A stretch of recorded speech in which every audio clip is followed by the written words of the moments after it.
Welcome to this explainer. If you've ever been trapped outside in the extreme summer heat, you know it's a literal daily battle to stay hydrated.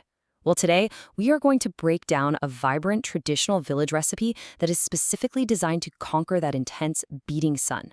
So let's just dive right in and see exactly how a group of village cooks tackles the brutal heat with a ridiculously clever, all-natural detox drink. Let's start with a universal problem. Our source material highlights this perfectly with a really common sentiment. No matter how much water you drink in this beating sun, the thirst won't stop. Honestly, hit the nail on the head, right? When the sun is just bearing down heavily, plain water sometimes just passes right through you. It doesn't truly satisfy. You're drinking and drinking and drinking, but you're still completely parched. The village cooks recognize this fundamental issue, and they know exactly how to fix it from the inside out. Part 1. Nature's best cooling agents. To solve this problem of just endless, unquenchable thirst, these cooks don't just reach for a glass of ice water. No way. First up, they grab an ingredient called bottom pisin. Now, if you haven't heard of this, it's actually super interesting. It's a natural, edible tree gum sourced straight from the sweet almond tree. But here's the catch. Before it can be used, it has to be soaked in water, where it swells up into this totally unique, jelly-like consistency. Traditionally, it acts as an actual internal refrigerant for the body, lowering your core temperature in a way simple water just literally cannot achieve. Next, this almond gum is paired with sabja seeds. You might know them better as sweet basil seeds. Similar to the almond gum, these tiny little seeds are soaked until they become plump and gelatinous. They join forces with the badam pisin to build a deeply hydrating and honestly a highly textured foundation for the drink. Because they hold on to water so incredibly well, they make sure your body gets a steady, prolonged release of hydration, rather than just flushing right through you. Part 2. Fresh fruits and flavors. Okay, so with the cooling, hydrating base established, we move into this chaotic but absolutely brilliant array of fresh fruits. To build this drink, the cooks gather a literal mountain of fresh produce. We're talking finely chopped pineapple, vibrant ruby red pomegranate seeds, finely chopped gooseberry, and tender, cooling cucumber. The source material perfectly captures the sheer joy of the cooks as they chop all this produce up.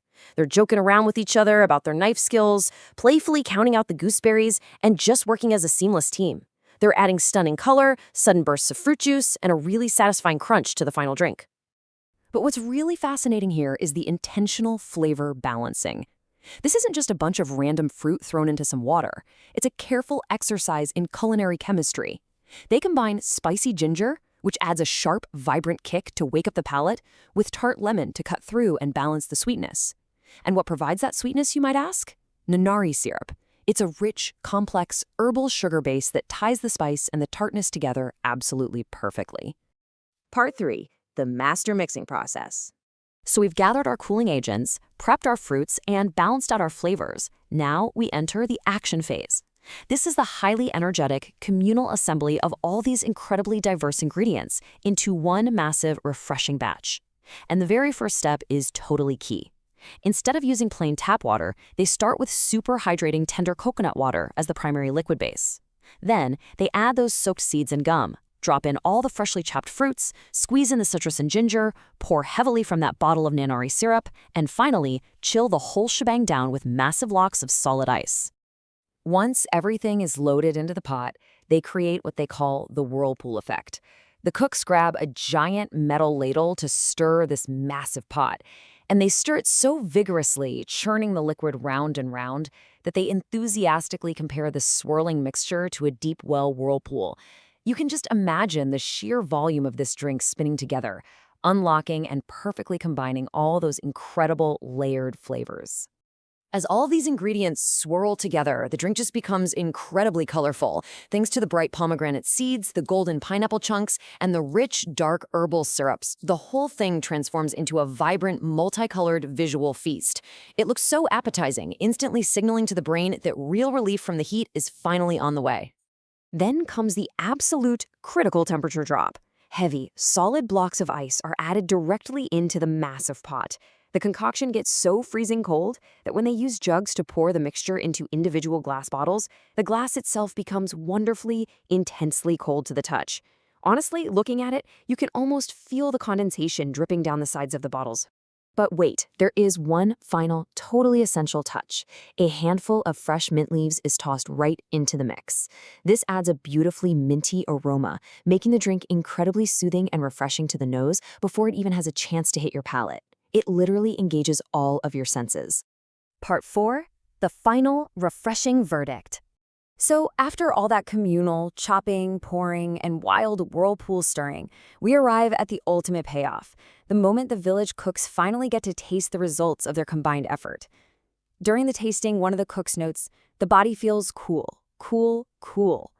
Drinking straight from those freezing green glass bottles, they jokingly call it a 10 rupee juice like you'd buy at a local street stand. But, they know it's so much more than that. They specifically point out how the combination of the crunchy pineapple chunks flowing with the ice-cold herbal syrup makes their entire body feel deeply chilled, even while they're standing right there in the blazing outdoor sun. This entire process reveals exactly why simple, plain water often fails us in extreme heat. Think about it. Plain water hydrates you temporarily, sure, but it lacks electrolytes and struggles to quickly drop your core body heat. Versus this traditional village detox water, it replaces essential electrolytes using that brilliant coconut water base, it rapidly cools your core using the badam pisin and sabja seeds, and it provides sustained, revitalizing energy through the fresh fruits and syrup. It is a highly intentional, perfectly textured antidote to the summer heat. Well, I don't know about you, but I am practically parched after going through this incredible recipe. We all know plain water isn't always enough to cut through the absolute peak of summer. So I have to ask, which of these traditional, natural cooling ingredients will you add to your glass next time the severe heat hits? Maybe you'll hunt down some badam pisin or experiment with basil seeds and anera syrup. I hope this explainer has made you incredibly thirsty, but more importantly, curious and empowered to try these amazing natural cooling methods for yourself. Stay cool and keep exploring.